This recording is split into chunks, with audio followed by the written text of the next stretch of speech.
Good afternoon, and welcome to the William G. McGowan Theater here at the National Archives. I'm David Ferriero, the Archivist of the United States, and I'm very pleased that you could join us for today's program about discovering the Sussex Declaration.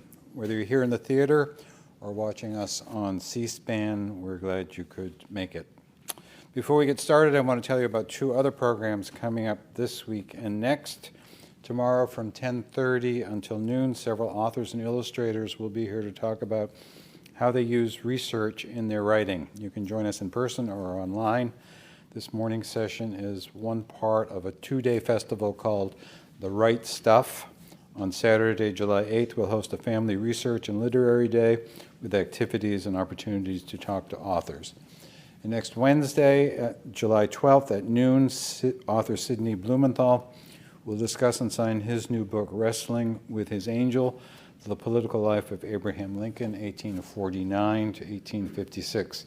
This is volume 2 of Blumenthal's acclaimed biography, The Political Life of Abraham Lincoln, and reveals the future president's genius as he found his voice and helped create a new political party. To learn more about these and all of our public programs and exhibits, consult our monthly calendar of events in print or online at archives.gov. There are copies in the lobby, as well as a sign-up sheet where you can receive it by regular mail or email. 2 days ago, our nation celebrated Independence Day, the 241st anniversary of the day the Continental Congress adopted the Declaration of Independence and broke ties with Great Britain. Here at the National Archives, we held a public reading of the Declaration and celebrated this holiday as we do every year with music, speeches, and patriotic activities. July 4th is our single busiest day for visitors to the National Archives Museum. On that day, more than 5,000 people come to the Rotunda to see the actual parchment documents signed by delegates to the Continental Congress in 1776. And just so you know, today's the last day we've extended our museum hours to 7 o'clock p.m. The parchment sheet on display upstairs, though now much faded, is the original official version of the Declaration of Independence. Many versions have since been made since Congress approved it, most notably the Dunlap broadside printed on paper on the night of July 4th, 1776, and several facsimile reproductions made in the early 1800s. Today we'll hear about a copy of the Declaration of Independence recently uncovered by our two guests, Danielle Allen and Emily Sneff. This parchment document, the Sussex Declaration, is the same size as the original Declaration on display in the Rotunda and dates from the 1780s. A notable feature of the Sussex Declaration is the arrangement of the signatures. They're not arranged by state delegation as they are on our Declaration and other early versions, and Danielle and Emily will give us their theories on what this new arrangement may mean. Before we turn the stage over to them, I'd like to acknowledge two people in the audience who have perhaps the closest connection to the Declaration of Independence of anyone living. Back in 2001, Mary Lynn Ritzenthaler and Kitty Nicholson, who are sitting right here in the front, wave your hands, removed the Declaration from its case and gave the beloved document its first conservation treatment in 50 years. Mary Lynn was Chief of Conservation at the National Archives, and Kitty was Deputy Chief of Conservation. Their hands are the last to have touched the historic document. It's now my pleasure to introduce our two guest speakers this afternoon. Danielle Allen is James Bryant Conant University professor and the director of the Edmund J. Safra Center for Ethics at Harvard University. She's a political theorist who has published broadly in democratic theory, political sociology, and the history of political thought. Widely known for her work on justice and citizenship, Allen is the author of several books, including Our Declaration. A 2001 MacArthur Foundation Fellow, she is a member of the American Academy of Arts and Sciences, the American Philosophical Society, and the Society of American Historians. She's also a contributing columnist for the Washington Post. Emily Sneff is research manager of the Declaration Resources Project in the Center for American Political Studies at Harvard University. She's responsible for administration, research, and web content in pursuit of the project's mission to create innovative and informative resources about the Declaration of Independence. Ms. Sneff's background is in content development and curation. Before joining the Declaration Resources Project, she was a member of the curatorial team at the American Philosophical Society Museum for 2 exhibitions on Thomas Jefferson. Ladies and gentlemen, please welcome Danielle Allen and Emily Sneff. Thank you. Thank you.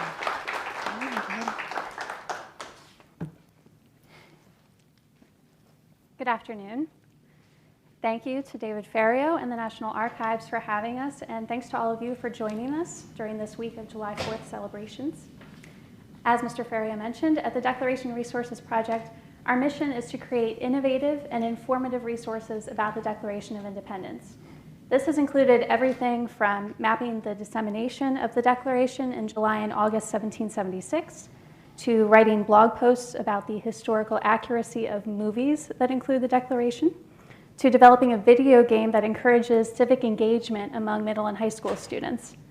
But our core scholarly project is the creation of a database of every known edition of the Declaration of Independence, both print and manuscript, produced between 1776 and the 1820s.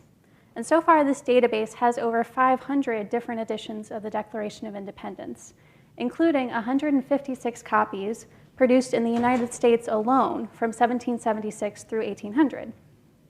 It was in the course of this work that we uncovered the document we will be discussing today, the Sussex Declaration.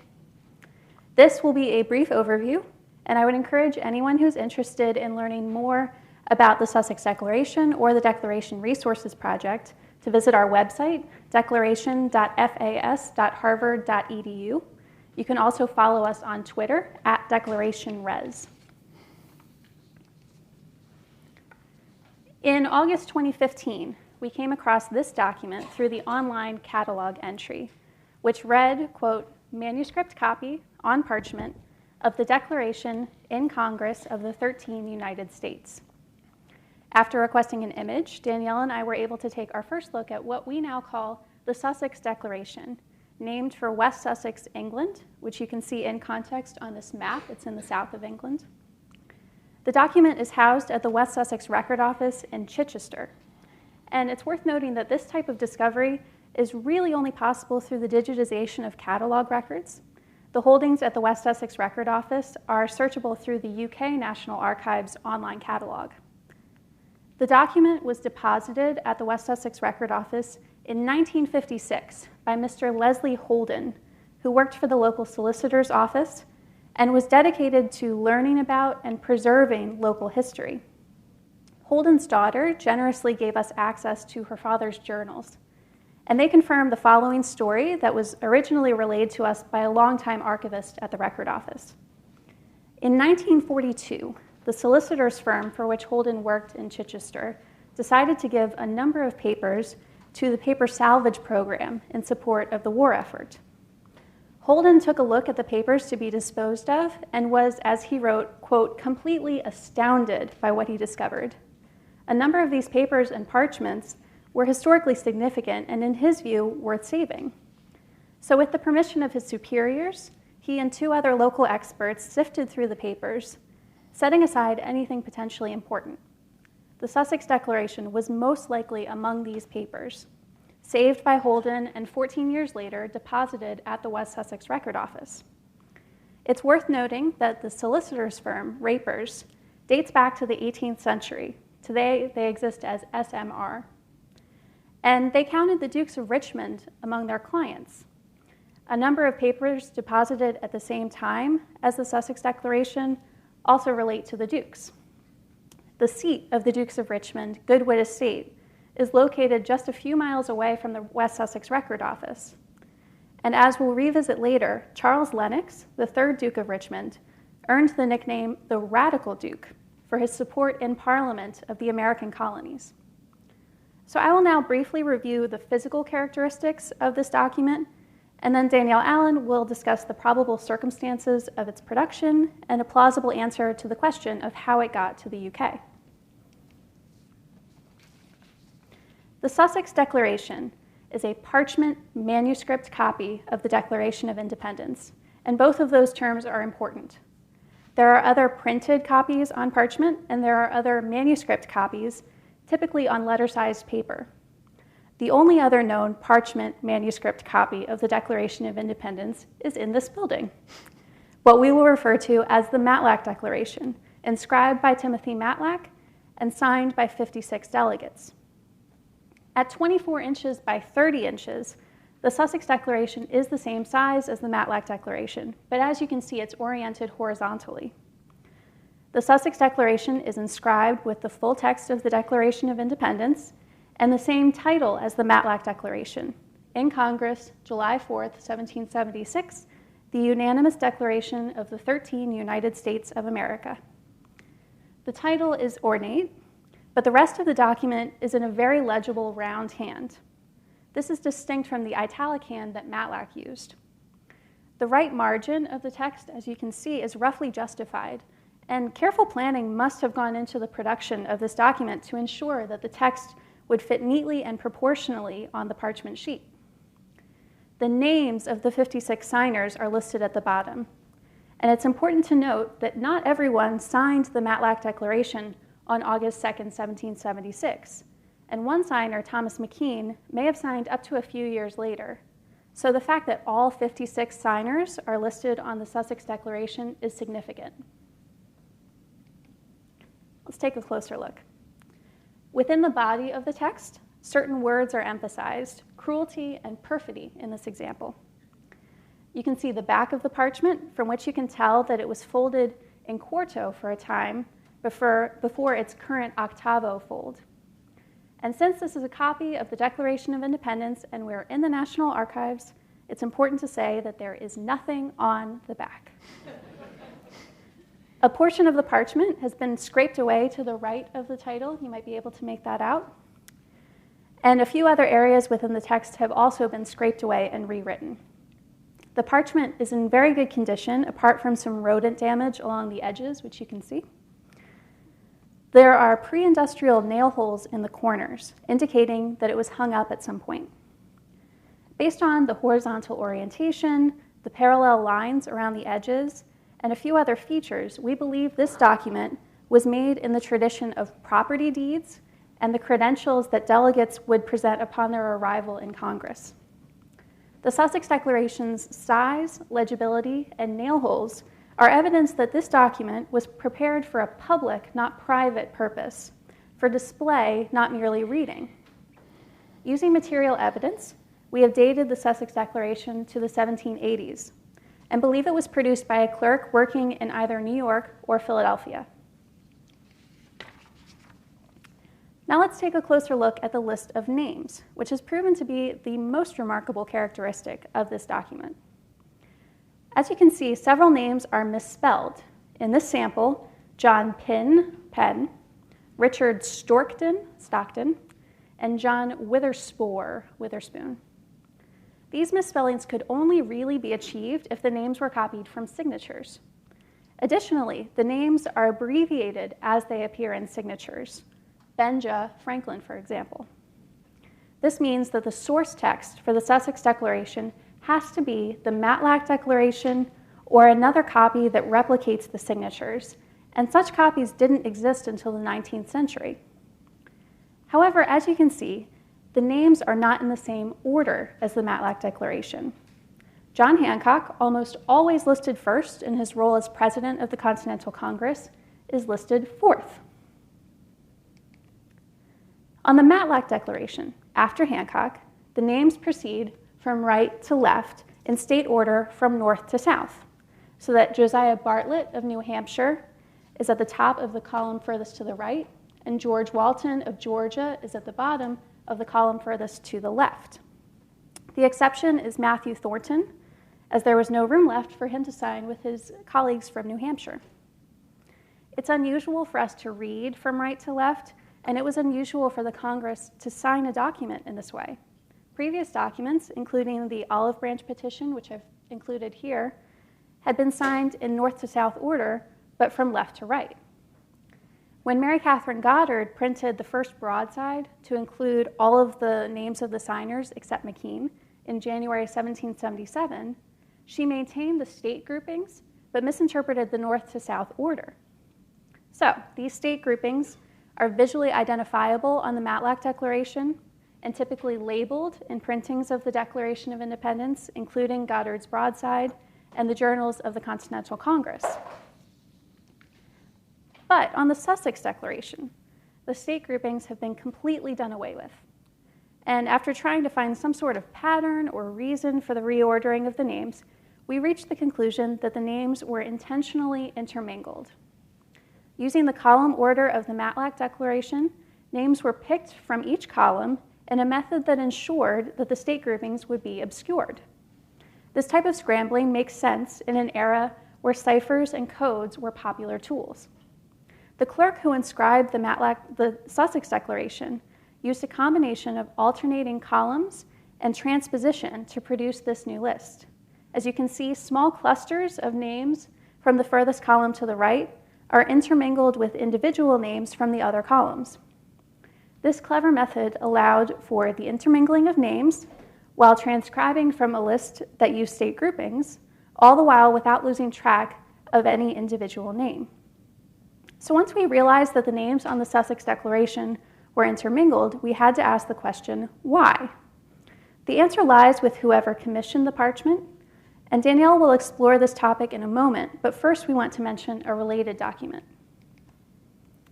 Only one other known edition of the Declaration of Independence lists the names in the same order as the Sussex Declaration. This miniature engraving, produced by L.H. Bridgham in Boston in 1836. And it is truly a miniature. As you can see, the text of the Declaration fits within a 3-inch square. In addition, the placement of some of the names on the Bridgham engraving above and below the writing line provides evidence that it was copied from the Sussex Declaration or a copy of it, not the other way around. I will now hand things over to Danielle Allen to tackle the questions of who commissioned the Sussex Declaration and how it might have gotten to the UK. Thanks, Emily. Terrific. Thank you, Emily, and thank you all for joining us today. When Emily first identified the document in the archive in West Sussex and secured an image of it, she emailed me the image, and my response to her was, "Holy history, Batman."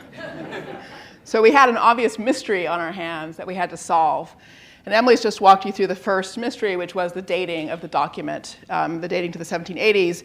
And then the second mystery was this one about the names, the intermingling and the eradication of the conventional order by state groupings. So let's move on to the question of who commissioned the Sussex Declaration and why.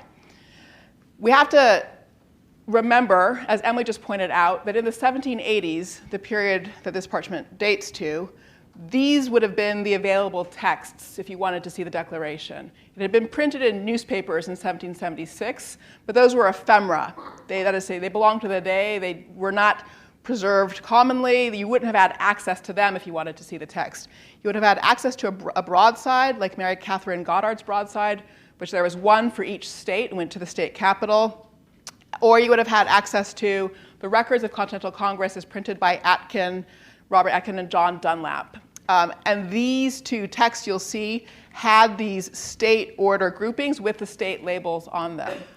Now imagine if you'd been a signer of the Declaration, and this is what you'd signed, right? How would you think of the relationship between these printed texts and what you'd signed? A document in which, in fact, the state order had already been somewhat obscured with the right to left ordering and without the use of state labels. James Wilson was one signer of the Declaration who seems to have had a definite view of what it had meant when they collectively worked on the Declaration. He was born in Scotland, moved to North America in 1766, lived mostly in Philadelphia.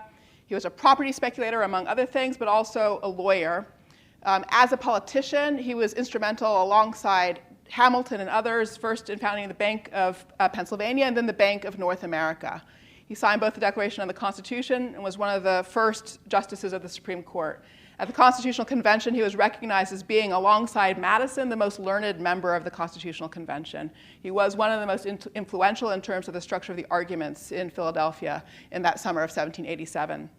Wilson had a view about what that founding moment had been.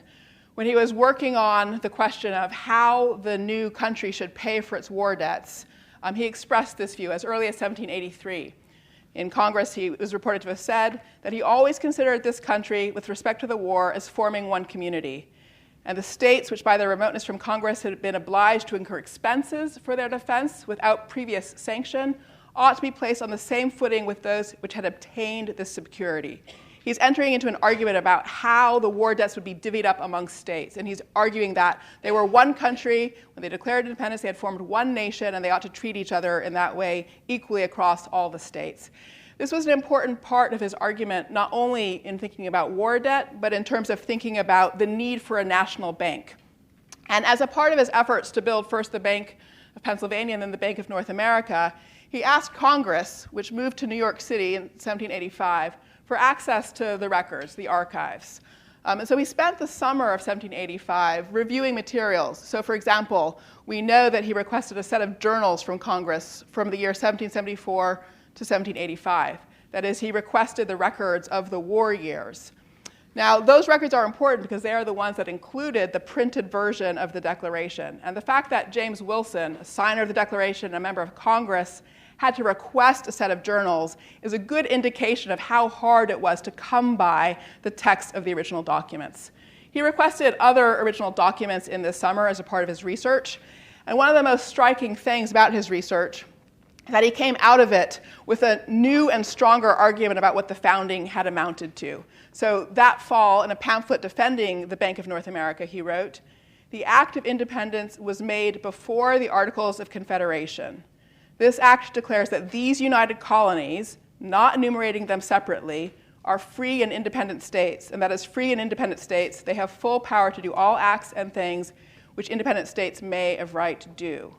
So in other words, he's here invoking the Declaration of Independence as having grounded a new government based on the united colonies unitedly being free and independent. And he puts in parentheses that in this original act, the colonies were not enumerated separately. It's a point he wants to underscore. And this is the beginning of an argument he makes consistently throughout the decade that the new country had been founded on the basis of a single people, one community, not on the basis of separate states. He also, as a part of his arguments on behalf of the bank, connects the need for the bank to the Declaration of Independence with the point of view of sort of ceremonial display of the Declaration.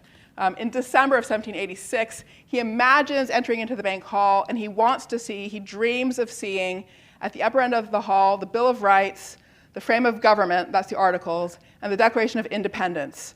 And he says, and in his dream, when he wishes to see there, I could not but observe that part of the latter, the Declaration, which assigned the abolition of our charters as a reason for dissolving our connection with Great Britain, was written in golden letters. This dream that Wilson has of seeing the Declaration in golden letters hung in the Bank of North America is the only text from the 1780s where a politician desires to see the Declaration treated ceremonially in this way. It was still a legal text in this period, and Wilson was one of the first people to start indicating that it should be celebrated ceremonially as a charter of freedom. He introduces his arguments about the Declaration and about that founding moment in the Constitutional Convention. So, for example, in June, if we mean to establish a national government, the states must submit themselves as individuals. The lawful government must be supreme. Either the general or the state government must be supreme. We must remember the language with which we began the revolution. It was this: Virginia is no more, Massachusetts is no more. We are one in name, let us be one in truth and fact. And then a few weeks later, June 19th, he reads the Declaration in the convention to make exactly the same argument, that the country had been founded as a single nation. He continues to make this argument in the following weeks. He puts it in his most pithy form on June 30th. Can we forget for whom we are forming a government? Is it for men or for the imaginary beings called states? So Wilson, all the way through this period, and there are more quotations where he invokes the Declaration, I'm just giving you a smattering of them, is the only founder to be routinely invoking the Declaration as a part of his domestic policy arguments. He's literally the only one. Because remember, the text had been buried. It was hard to get your hands on. Dunlap reprinted it in 1786 for the 10th anniversary of the Revolution, but that was the first time it was reprinted in newspapers. So Wilson is developing an interpretation of the Declaration as a part of his argument about what the new Constitution should pursue. Right? So Wilson is the person, in other words, who is making a political argument that connects to this mode of presenting the Declaration without state-by-state groupings of the signatories. He's picked up by South Carolina politicians who make a similar argument in the ratification proceedings, and Wilson himself repeats this argument in the Pennsylvania ratification proceedings. But again, he is the only person who, from 1783 all the way through the convention, is making this argument about the founding having been based on a single united people, not on states. So when we were scouring the record of the 1780s, all the newspaper records of the period, all the letters and so forth, this was the one context that emerged where a politician expressed a purpose and an intentionality that aligns with the details that we see on this parchment. And so for this reason, we've proposed James Wilson as the commissioner of this parchment as a part of his efforts to prepare materials for the Constitutional Convention. He, like Madison, was there early.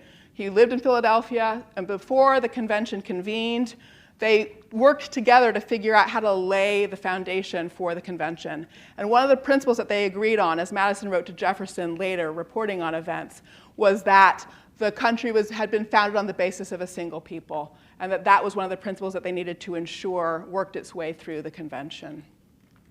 So Wilson is the most plausible candidate for the commissioner of the parchment. But that then just takes us to the next mystery. How on earth does the parchment of this kind get from Philadelphia to where it ended up in southern England? There's a complexity here. And the complexity relates to the Bridgham miniature that Emily showed you. The Bridgham miniature was produced in 1836. So that means either the Sussex Declaration didn't move from the US to the UK until after 1836, or there were multiple copies, okay? So if you're a detective, and I see some possible young detectives in the audience here, all right? This presents you with a significant problem because you have to explore two different pathways. You have to look for possible transmission after 1836, and you have to explore transmission before 1836. And as you begin to develop plausible hypotheses, you have to figure out which ones can be disproven. So this is a massive amount of research which we're still working on. So what we're going to do today is present to you some evidence for why we think it did move earlier, 1780s or 1790s, which would mean that we think that there are multiple copies of this text, all right? Okay, we're going to provide some evidence of that, and then some evidence for a plausible pathway for how it moved. But what we're doing is presenting a hypothesis, which is plausible. We're not presenting a definitive account or a smoking gun account, all right? Everybody clear on that part? Okay. So, as Emily mentioned, it was deposited at the West Sussex Record Office. The deposit in which we found it has 78 items in it. Those items date between 1621 and 1910. So, for young detectives, that's good. You have an absolute endpoint. 1910, couldn't have gotten there later than then. All right? So that helps a lot. You also look at the other documents in the deposit. What else is there? And indeed, as Emily indicated, the documents come from clients of the solicitor's firm. The most commonly, or the client that's represented the most strongly in the archive are the Dukes of Richmond. 23 items belong to them. But there's also material from the bishops of Chichester and a couple of other families. So nonetheless, based on the presence of the material there and the lack of connections between the other clients and the Americans, we have focused our research on the Dukes of Richmond. Now, as for the Dukes, here they are, 3rd through 10th. The 3rd, who would have been Duke, 1750 to 1806, and currently the 10th Duke began his dukedom in 1989. If you want to look then at whether the text moved after 1836 or before it, you have to focus on the 5th Duke, who was in his role 1819 to 1860, and the 6th Duke. The good news is that the family has kept good records of their possessions since 1822. And there is no record of any document of this kind having entered into their possession.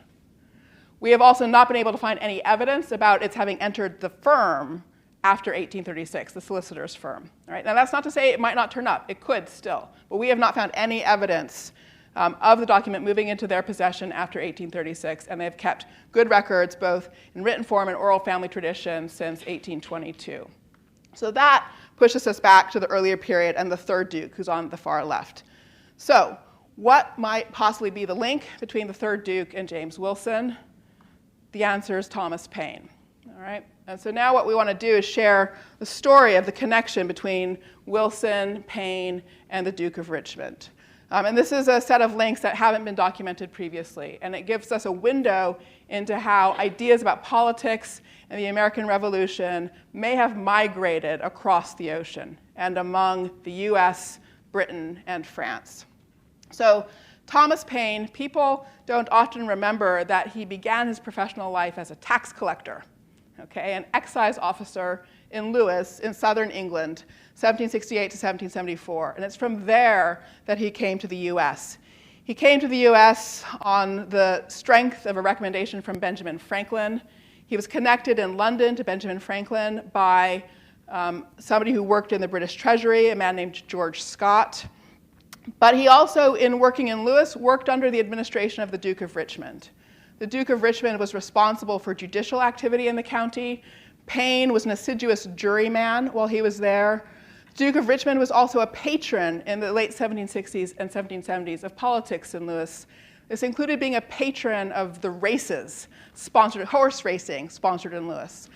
And the people who were most interested in supporting the races were the owners of the White Hart Tavern, now hotel, you can still go visit it, and the neighboring coffee shop, Verrill's Coffee Shop. And both the owner of the White Hart and the owner of Verrill's were among Paine's closest associates. One of them served as the best man at his wedding, and they all participated in Republican politics in the city of Lewes. There was a newspaper that was publishing Republican writings.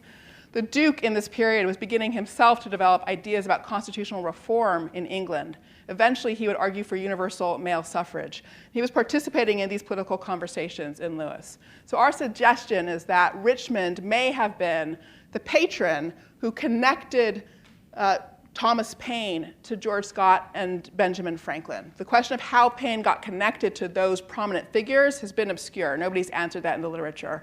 And nobody has seen the role of Richmond in Lewes previously. So our suggestion is that Richmond was the patron who connected Paine in that way. So just to give you more of a sense of location, what you've got here on the map is in southern England, the relationship between where the parchment ended up in West Sussex and the White Hart Hotel in Lewes, which again was a hotbed of political activity. They have a plaque up there that still describes themselves that way. And as a part of that political activity that emerged from Sussex, from southern England, the Duke in 1780 wrote a pamphlet called A Letter to Lieutenant Colonel Sharman. Sharman was in Ireland. The Irish were working on revolutionary activity, trying to throw off British authority, and they wrote to prominent reformers in England asking for their advice. And in this letter, the Duke laid out his view that there should be universal male suffrage and that the British Parliament should be reformed in order to achieve a more egalitarian representation throughout the country. These were political views that were very antithetical to what King George III wanted for his country. So Richmond was very much in opposition. And in this period, as he was developing these views, he was also the peer in the House of Lords who would be the first to stand up and defend the Americans, to argue that the British should sue for peace, to argue that they should accept American independence and acknowledge the new nation. And as Emily said, for that reason, he earned the nickname of the Radical Duke, because he was a supporter of the Americans. And the Americans recognized this. They would celebrate his name as being one of the leading British statesmen to defend the American cause. In addition to writing this pamphlet, he also supported other dissenters and reformers and radicals. And we know this from examples like this letter from Thomas Northcote, who wrote a letter in 1781 where he both describes earlier support from Richmond and also complains about its having been cut off. He writes to John Adams, "Honorable Sir, I have supported the cause of America from the first. I have devoted my property, my time, and strength to the former colonies at the time they were most in danger. and I stand forth to this hour almost alone to defend my own principles with their conduct. I am turned of 64 with many great infirmities, and am now reduced to half my pay, since the loss of my excellent friend Dr. Jebb, and the cruel desertion of me by the Duke of Richmond, who for some years gave me a small assistance, unworthy of his great dignity and fortune, and of his written acknowledgments of my talents and services to the cause of freedom. So what is this cruel desertion that he's talking about? Richmond had been involved in radical politics, and then in 1783, he had the chance to enter the government, to join the Parliament, Pitt's Parliament, and work with and on behalf of the king. He took that opportunity, and he repudiated his former politics and his former political acquaintances. As a part of taking this opportunity, he had to write an abject letter of apology to the king for not having been present in court for the previous decade. It was an extraordinary moment where he reoriented his politics. And the result is that radicals who had depended on him felt, as Northcote put it, cruelly deserted. So the point of this story about Richmond is to indicate both that he was moving in similar political circles to Paine, and he supported radicals, but he moved away from that. All right? This brings us to 1783 and then 1786, just before the Constitutional Convention. Paine is in Philadelphia with Wilson in 1787, February and April. They're both working on behalf of the Bank of North America. They succeed in getting its charter reinstated. With Franklin, they found a society called the Society for Political Inquiries to prepare for the convention. And then in April, Paine sails back to the United Kingdom. All right? And then he's in Europe subsequently through the French Revolution until moving to Paris in 1792. So in 1789, so 2 years after Paine has gotten back to England, there are two significant political events. What's called the Regency crisis in England. So this is a moment when King George III has another bout of madness, right? And this provokes British politicians to begin exploring the possibility of transitioning the government to the Prince of Wales. And some of them, while they are exploring this, also begin to consider the reform of the political institutions again. And just as this is happening, things are moving in France towards revolution. So the Regency crisis is in January of 1789, and by the summer we have the fall of the Bastille and revolution in France. And in that context of revolution in France and the Regency crisis, the reformers from the early 1780s in England begin to become very active again. They think this is their moment to drive change in English politics. One of the foremost advocates for change in politics was a politician named Charles Fox, who was the nephew of the Duke of Richmond. They were politically estranged at this point, but nonetheless part of the same family. And during this period, some of the reformers who had worked with Richmond a decade earlier tried to recruit him back into their project, back into their work. There was something called the Society for Constitutional Information, and in 1792, they reprint his earlier reform pamphlet. Also in 1792, Thomas Paine publishes one of his most radical books, Rights of Man, Part the Second. And this is a book in which he defends the French Revolution. He's defending the French Revolution against Edmund Burke. And as part of his defense of the French Revolution, he blasts the Duke of Richmond in footnotes. So the Duke of Richmond, he says, takes away as much for himself as would maintain 2,000 poor and aged persons. He's referring to the duties the Duke gets just by virtue of being an aristocrat, just the rights that he has based on his land and possessions. He calls him a member of a band of parasites living in luxurious indolence out of the public taxes. And as he insults Richmond in this way, something he's never done previously in any of his writings, there's a clear personal animus that resonates from the words, so much so that then he has to step back and say, finally, in stating this case, I am led by no personal dislike.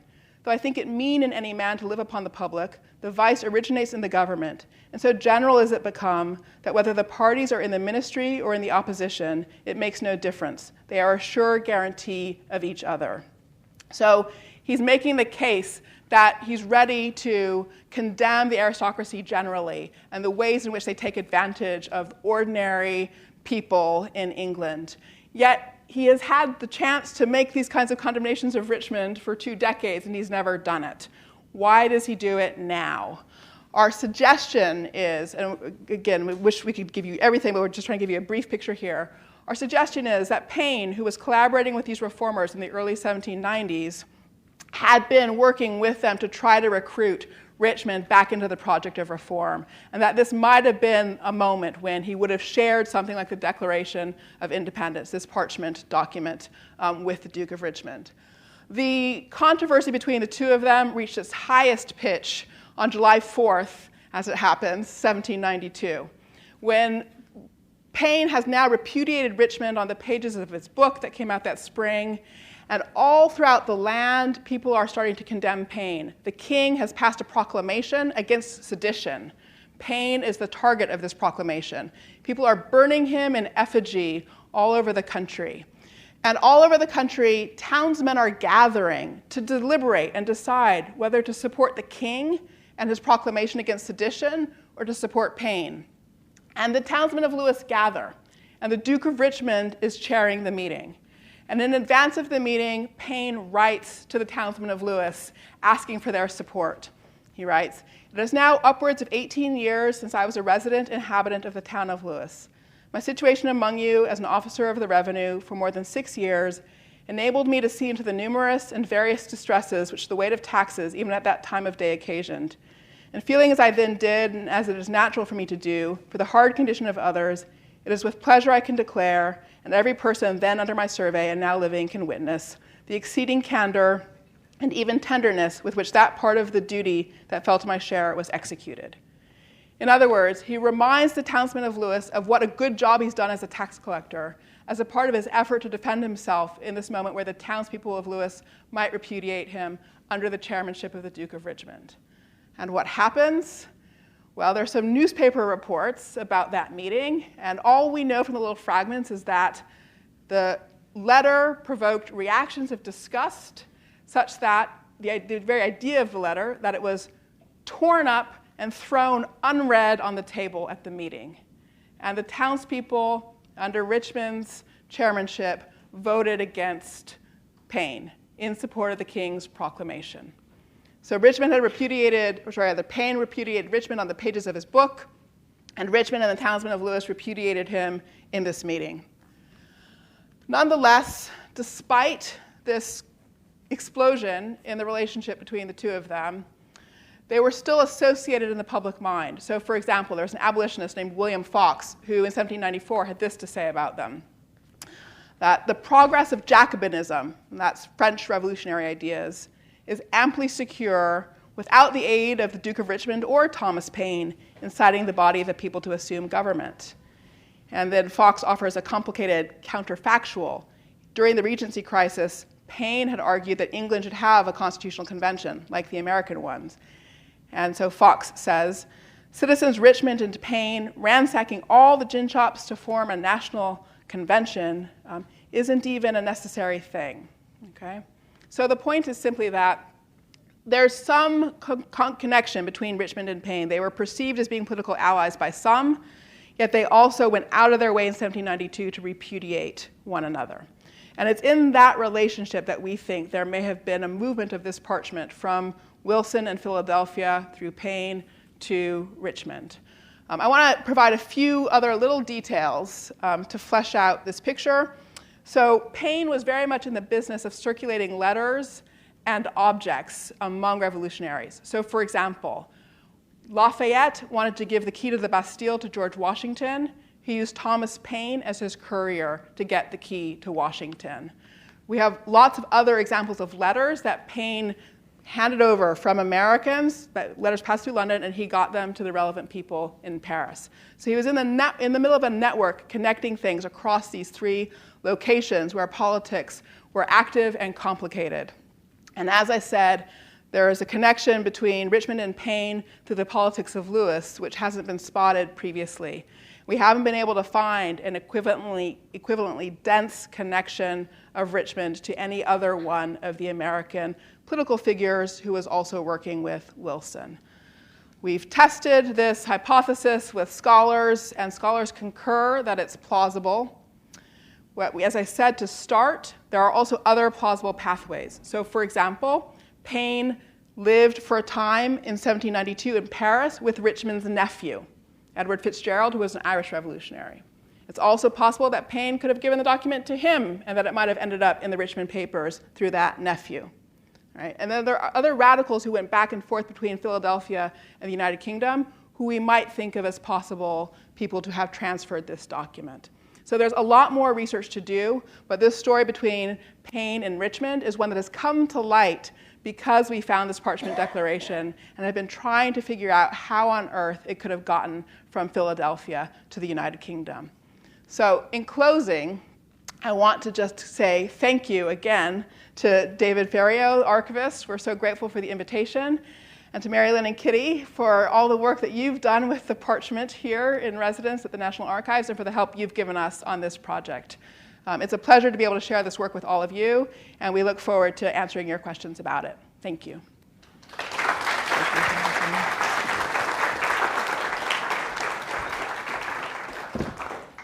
you have questions, if you could please go to the microphones in the aisle so that we can get it on the recording.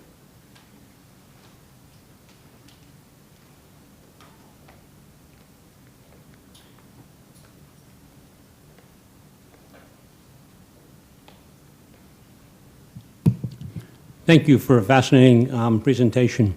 What impact do you think this declaration had? Thank you. So I think it's very straightforward in the sense of the role it played in the Constitutional Convention and in the ratification. So in some sense, you can reverse engineer the answer to that question. You look at the architecture of our institutions, and the Senate reflects the view that this country was founded on the basis of a single people, and the House reflects the view that it was founded on the basis, in effect, of a federation or treaty among different states, where you have sort of proportional, reverse that.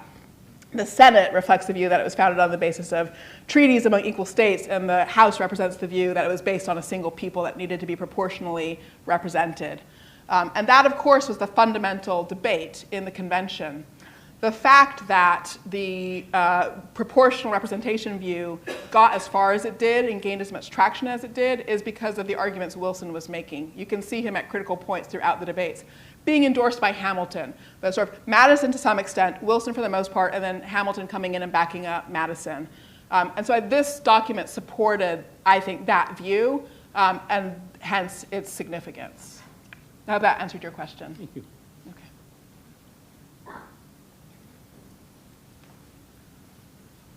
Thank you, Danielle, Emily. Do you know if the 10th Duke of Richmond is Lord Earl March? So Lord Earl March is the son of the 10th Duke of Richmond. Okay. And it has been the case now for a few generations that the Earl of March, who is the heir, takes over the family business at a certain point. As you can see, his father is at this point quite elderly. That's an old photo. So the Earl of March runs the family business at this point. Right, I was there in Chichester, in and around Chichester last September at the Speed Revival, the vintage car races, and so you know it's big horse racing. Yep, So I must exactly. trace back to what you said. Yep, no, it is. I mean, the family founded cricket in the UK, which is another extraordinary thing. And they built up a huge sort of horse racing network in southern England. They built the third Duke built race stalls in 1792 in Lewes. And then they built race tracks at Goodwood in the early 19th century that were some of the biggest and best. And then they moved on from that to car racing. So Thank yes, you. I mean, it goes all the way back to the American Revolution. Thank you.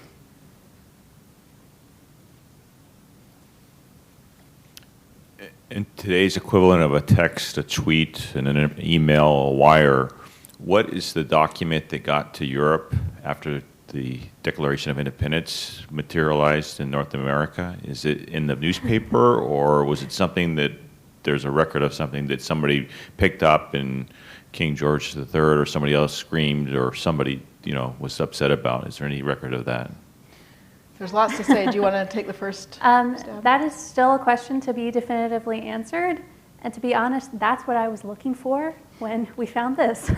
I was looking for that document. The UK National Archives has several Dunlap broadsides that traveled across on ships pretty immediately. Basically, the Dunlap broadside sent to New York, got on a ship, and got over to England by about the second week of August.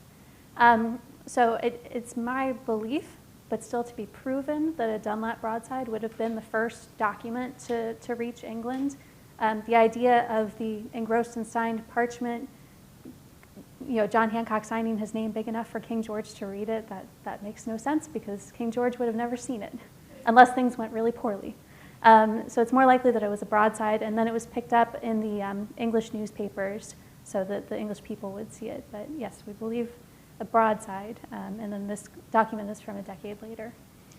There is a funny feature of the English reception, which is that there is one change in the text, in the English text, which I'm not going to remember now exactly. It's in, I think, the fourth clause of the second sentence, which in the American version reads that whenever any government becomes destructive of these ends.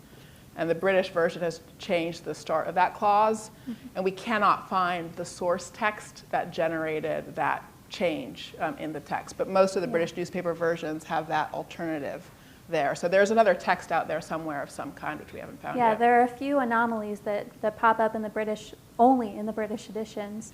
And some are censored, of course, so that's a whole other piece to it. But the document that created all of those differences is still out there. I want to just follow up on your comment about either broadsides or the newspapers. Is there records of commentary, or was it just recorded in the newspaper as a fact when those newspapers were printed? No, I mean, there's definitely, so the king had a lawyer who did various kinds of work for him named John Lind, who wrote a sort of 110-page approximately repudiation of the Declaration, or point-by-point refutation of all the grievances, for instance. And there's one very funny, farcical rendering from that the period shortly after it arrived, which is more or less a kind of litany of complaints about the Americans. So it sort of turns everything inside out. So it got a lot of traffic. It got a lot of attention. In state papers, there are handwritten copies. So, for example, the equivalent to the Foreign Secretary, there are some handwritten copies of it in his papers. So he clearly, somebody had to copy from something in order for him to get the text at a very early point. So there are multiple points of reception. Yeah, we mentioned there are other manuscript copies, typically on letter-sized pieces of paper, and two of those are in Lord Germain's papers, the UK Secretary of State. There's another one that's in the Parliamentary Archives from 1778, probably copied from a Dunlap broadside or another printed document. They were also, it's worth saying, I mean, they were distributing this to all the major European governments, and so my hunch is that if you visited sort of Austrian archives and Russian archives and things like that, there are probably more early copies to be found that we don't know about because nobody's had the chance to look for them in those places. But basically every European capital should have had a significant early copy. Oops, I guess we should probably go back and forth between two sides. Apologies. So perhaps this is a juvenile question, but is there any relationship between the family and Richmond in the United States, in Virginia? That's a good question, and you Yeah. haven't actually checked that. I have not, so thank you for the idea. Well, just thinking about colonialism, and at the time, if there was a large presence of the family here, that could also exacerbate the Paine connection. Yeah, no, the Richmond family itself did not have a presence. So I can't explain the Richmond name. I mean, there were other things named Richmond. There were British battleships named Richmond. There were other parts of England also called Richmond that were not related to the family. We should check about Richmond, Virginia. But so the Richmond family had a strong interest in America. They planted thousands of American plants on their estate, for example. And the third Duke's father, the second Duke, also shared that interest. But neither of them ever traveled to America. The fourth Duke did have an appointment, a British appointment, in Canada as governor, or I can't remember what his role was, or it may have been a military appointment. And he died in Canada having been bitten by a rabid animal. But he, so then you might think, well, maybe he collected this, Yeah. and he was there sometime between 1806 and 1819. But there's a good record of what became of his papers and so forth in his possessions, and there's no indication of a document of this kind being part of it. Was there any horticultural overlap with Jefferson, given his interest in kind of Horticultural overlap, did you Yeah, say? because he was fascinated with cultivating old strains. There were, the horticultural connection actually connected him to Richmond, to Franklin in the first instance. So there's less evidence of any Jefferson-Richmond connection. There's a lot of Franklin-Richmond. Peter Collingson, who is the horticulturalist, there's a lot of connection there as well. Oh, thanks. very interesting presentation. You bring up so many other questions in the presentation that you've done. One question is, were there any other documents to show that the Wilson document was actually a misrepresentation of the original Declaration of Independence by changing the order of the signatures? And then I'll ask my second question, which is very simplistic, but it's been a nagging question that I've had, and that is, we signed the Declaration of Independence. I think it was signed at various times, but the official date was July 4th, 1776. Was it important? How did we communicate this to England that we were declaring independence? And when was that officially done? And when did England acknowledge that we were free? And the follow-up to that is, would it have been possible to have signed a Declaration of Independence without having a war? Is there any language in the Declaration that would have found the possibility of us being independent without having to fight a war? So I'm going to start with the second question first. So Britain did not acknowledge the independence of the U.S. until 1783 in the Treaty of Paris, to put it in the most blunt terms. Though beginning in the late 1770s, the Duke of Richmond and then others began arguing that Britain should acknowledge the independence of the colonies. So there was no route that would have avoided war. King George and his prime minister were committed to holding on to their colonies. And despite dissent internally, right, they had a very strong view on that point. So I think there wasn't really an alternative. With regard to the issue of the document being a misrepresentation, so I'll come back to this. I think the hard thing about that is these texts were misrepresentations. That's the problem. So these texts were misrepresentations because they reapplied the state labels and reinforced the notion of those groupings, which had been obscured on the Matlack. So if that's the Matlack, right? So between those two things, there's a slippage there. So when we get to this version, where'd it go? Oh, it's not very big, sorry. I have to go back the other way. Yes, it's true that it is also moving away from the original, but to the same degree as those printed versions. So they're all misrepresentations in some sense of the original. And I think the important point for me is Wilson was, as I see it, if our hypothesis about his commissioning it is correct, was trying to convey what he himself believed about what he'd done as a signer. So in other words, he was representing what his experience of signing the document had been. And hence the language of, Virginia is no more, Massachusetts is no more, and so forth. So it's a misrepresentation if you think of it as a copy of the Matlack, but it's not a misrepresentation of it if you think of it as Wilson conveying his understanding of what he had done. Yes. Dr. Allen, you're the daughter of the most brilliant man I know, so I'm glad to be able to be in the room with you today. But I wanted to ask a little bit about you. So you're a political theorist, but this seems and feels like a history project. So can you just talk about how you ended up being involved in this project in the first place and what it means in terms of your, in the context of your broader work? Thank you for your question. So with regard to the technical matter of my academic training, I'm both a historian and a political philosopher. So I have a PhD in classics, which was a PhD in ancient history, and a PhD in political science, in political philosophy. So half of my academic training is nitty-gritty, archival, paleographic, historical research. It's true that my training applied to antiquity, ancient Greece and ancient Rome, as opposed to the early American Republic, but it's the same set of skills, basically. So how did I get into this specific archival project and then have the good fortune to bring Emily into it as well with her remarkable skills? Basically, I taught the Declaration of Independence as a part of a general course in American history for some night students, and I became increasingly committed to its value, its philosophic value, and began writing a book about it.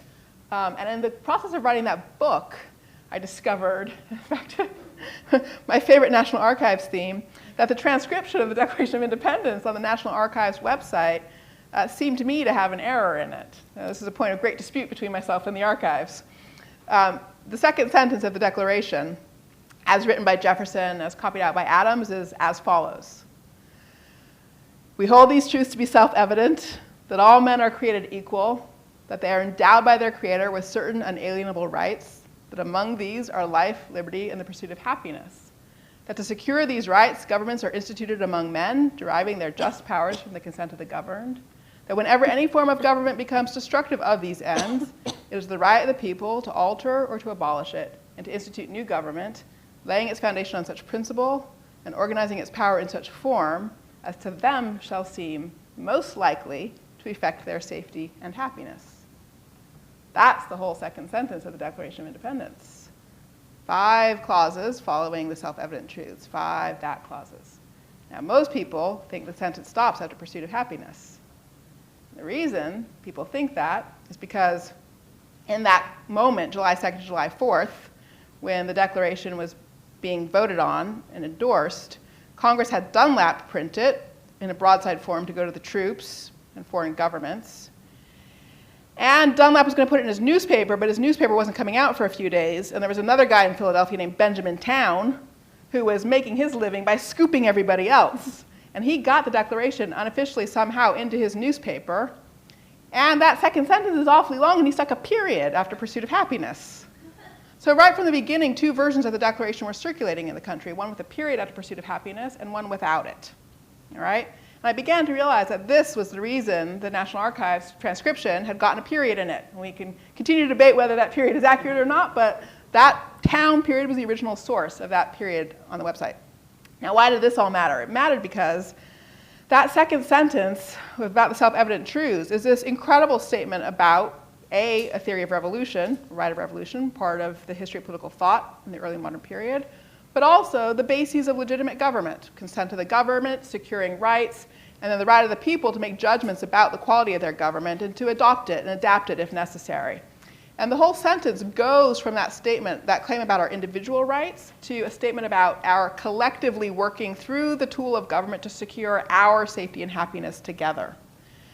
That is a hugely important argument within the history of political thought, political philosophy, right? Not just an archival project. And I wanted to understand the ideas in that sentence, and I wanted to understand why it was that some Americans don't see the whole sentence, only see half of it, just the part about individual rights. They lose the part that's about our working together through the tool of government to secure our rights. And because I wanted to understand where that had come from, that led me into this archival rabbit hole. I wanted to see the diversity of the textual tradition of the Declaration. And so I had the idea of trying to develop a database project to collect every version of the Declaration of Independence that was produced between 1776 and 1830, and I managed to talk Emily into joining me in that project. And Emily has remarkable skills as a researcher and historian, meticulous with regard to detail and so forth. And so between the two of us, we had the historical tools, knowledge, et cetera, to pursue this archival project. And the truth of the matter is, if you love a good mystery, it's pretty hard to walk away from exciting archival projects. So even if you also have a love of political philosophy, it's hard for me to walk away from a good mystery. So that was a long-winded answer to your question, but thank you for it. Thank you. Really appreciate your time.